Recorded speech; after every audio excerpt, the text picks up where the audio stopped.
selamat datang kembali di Jalan Diri. Ketika bertemu seseorang untuk pertama kalinya, keingintahuan tentang karakter dan pemikiran mereka seringkali menghampiri pikiran kita. Memahami cara manusia berkomunikasi, menurut para pakar psikologi, menjadi penting saat dua individu atau lebih berinteraksi. Menurut penelitian, 50% pesan yang ingin disampaikan datang dari bahasa tubuh, 38% dari nada atau intonasi suara, dan hanya 7% dari kata-kata yang diucapkan. Oleh karena itu, penting bagi kita untuk memperhatikan ketiga faktor tersebut, selain penampilan, saat bertemu seseorang baru. Untuk mengetahui lebih lanjut tentang apa yang dipikirkan orang lain saat pertama kali bertemu, mari perhatikan petunjuk-petunjuk berikut ini. Nomor 1, kontak mata. Kontak mata merupakan salah satu aspek komunikasi nonverbal yang penting. Ada pepatah yang mengatakan bahwa mata adalah jendela hati. Untuk memahami jenis kontak mata yang diberikan seseorang, kita perlu mempertimbangkan konteksnya. Misalnya, jika seseorang tidak bisa mengalihkan pandangannya dari kita, itu bisa menandakan ketertarikan atau kecenderungan menyukai kita. Namun, jika kita bertatapan mata dengan seseorang dan kemudian mereka menghindari tatapan kita, itu bisa mengindikasikan kegugupan atau usaha untuk menyembunyikan sesuatu. Selain itu, jika tatapan mata seseorang membuat kita merasa tidak nyaman, terutama jika mereka tidak berkedip, itu bisa menjadi tanda bahwa mereka sedang berbohong. Nomor 2, alis mata. Untuk mengetahui seberapa nyaman seseorang ketika berbicara denganmu, perhatikan gerakan alis matanya. Gerakan alis mata mengindikasikan 3 emosi utama yaitu terkejut, khawatir, dan takut. Cobalah perhatikan jika seseorang mengangkat alisnya saat berbicara denganmu tanpa alasan yang jelas, hal itu menandakan ketidaknyamanan. Misalnya, saat berbicara santai dengan teman dekat, mengangkat alis mungkin sulit dilakukan. Jika lawan bicara mengangkat alisnya tanpa alasan yang jelas, kemungkinan dia merasa tidak nyaman. Nomor 3, senyuman.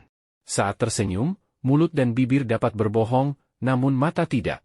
Penting untuk memahami bahwa senyuman yang benar-benar tulus adalah yang mencapai mata dan menciptakan kerutan di sekitarnya. Manusia sering tersenyum untuk menyembunyikan apa yang sebenarnya mereka pikirkan dan rasakan. Jadi, jika ingin mengetahui apakah senyuman seseorang tulus atau tidak, perhatikan kerutan di sekitar mata mereka. Jika tidak ada kerutan, itu menandakan bahwa mereka mungkin menyembunyikan sesuatu. Nomor 4, apa yang diucapkan. Jika Anda bertemu seseorang untuk pertama kalinya, dan dia terus-menerus berbicara tentang hal-hal positif seperti memberi pujian pada pasangan atau rekan kerjanya, kemungkinan besar individu tersebut memiliki kepribadian yang baik. Penelitian menunjukkan bahwa semakin sering seseorang mengevaluasi positif orang lain sebagai pribadi yang baik, sopan, penuh kasih, dan santun, maka kemungkinan besar dia juga memiliki sifat-sifat tersebut. Begitu juga sebaliknya, jika seseorang sering membicarakan hal-hal buruk, maka dia cenderung memiliki karakter yang serupa. Nomor 5, parabahasa. Parabahasa adalah bentuk komunikasi nonverbal seperti gerakan tangan, ekspresi wajah, postur tubuh, dan gelengan kepala. Secara dasar, parabahasa merupakan cara yang efektif untuk memahami pikiran lawan bicara kita dengan memperhatikan semua aspeknya. Misalnya, jika seseorang merespons perkataanmu dengan nada monoton, kemungkinan besar dia tidak tertarik dengan yang kamu katakan. Sementara jika seseorang menggunakan sarkasme, itu menandakan bahwa maksud sebenarnya bertentangan dengan yang diucapkannya. Oleh karena itu, perhatikan penekanan dan cara pelafalan lawan bicaramu untuk mendapatkan petunjuk tentang niat mereka yang sebenarnya. Nomor 6, lirikan menyamping. Ketika Anda bertemu seseorang, jika mereka benar-benar antusias untuk bertemu dengan Anda, mereka akan menghadap tubuh mereka ke arah Anda dan melakukan kontak mata. Namun, jika seseorang melirik ke samping saat bertemu dengan Anda, itu menunjukkan bahwa mereka ingin pergi. Tanpa ragu aku meraih ayahku dan menariknya keluar dari apartemen. Dia jatuh di lorong, menangis tak terkendali. Bukan hanya karena kematian saudaranya, tetapi juga karena kenyataan yang sulit dipercaya bahwa dia menjadi saksi atas kejadian tragis itu. Nomor 8, dagu dan rahang. Saat manusia berusaha membuat keputusan, mereka cenderung menggosok dagu dan melirik ke arah atas, bawah, atau samping, menandakan pemikiran yang intens. Ketukan pada rahang menunjukkan tingkat stres yang dalam dan ketidaknyamanan terhadap situasi sekitar. Selain itu, mengatupkan rahang saat berkomunikasi dapat mengindikasikan bahwa percakapan penting dengan lawan bicara mungkin menimbulkan kekhawatiran, atau mereka sedang fokus pada hal lain yang menyebabkan stres. Nomor 9. Postur tubuh. Postur tubuh sebenarnya dapat memberikan petunjuk tentang tingkat kepercayaan diri seseorang. Contohnya, jika seseorang berjalan dengan tegak, bahu ke belakang, dan pandangan lurus ke depan, ini menunjukkan bahwa mereka merasa baik tentang diri mereka dan memiliki kepercayaan diri yang tinggi. Namun, jika ada individu yang membungkuk dan melihat ke bawah saat berjalan, itu mungkin menandakan kerendahan diri dan kurangnya kepercayaan diri. Nomor 10. Menggosok tangan. Banyak ahli meyakini bahwa gerakan tangan bisa mencerminkan pikiran seseorang. Ketika seseorang menggosok kedua tangannya secara bersamaan, itu sering menunjukkan perasaan positif terhadap sesuatu dan keyakinan akan hal-hal menakjubkan yang akan terjadi di masa depan. Nomor 11. Jabatan tangan. Hanya dengan berjabat tangan atau bersalaman, kita dapat dengan cepat menilai sifat, karakter, dan kepribadian seseorang. Orang yang menyambut dengan jabatan tangan lembut cenderung patuh dan menurut, sementara jabatan tangan yang kuat dan keras menunjukkan kecenderungan untuk mendominasi. Durasi bersalaman juga dapat mengungkapkan pikiran seseorang. Jika seseorang hanya bersalaman sebentar, mungkin itu menandakan tidak keinginannya untuk membangun hubungan yang dalam. Sementara bersalaman dalam waktu yang lebih lama menunjukkan niat untuk menjalin hubungan yang lebih erat. Nomor 12. Condongkan tubuh. Apabila seseorang mendekatkan tubuhnya ke arahmu ketika sedang berbicara, hal itu menandakan minat dan penghargaan terhadap apa yang kamu katakan. Jika seseorang mendekat dan mencondongkan tubuhnya ke arahmu, itu bisa menandakan keinginan untuk berbagi cerita atau curhat. Namun, jika ada yang bersandar ke belakang atau menjauhkan tubuhnya dari kamu saat sedang berbicara, itu bisa menunjukkan ketidakminatnya atau rasa tidak nyaman terhadap topik pembicaraan. Nomor 13. Cara memegang bayi. Mungkin sebagian dari Anda merasa ini aneh, namun cara memegang bayi sebenarnya dapat mengungkapkan banyak hal.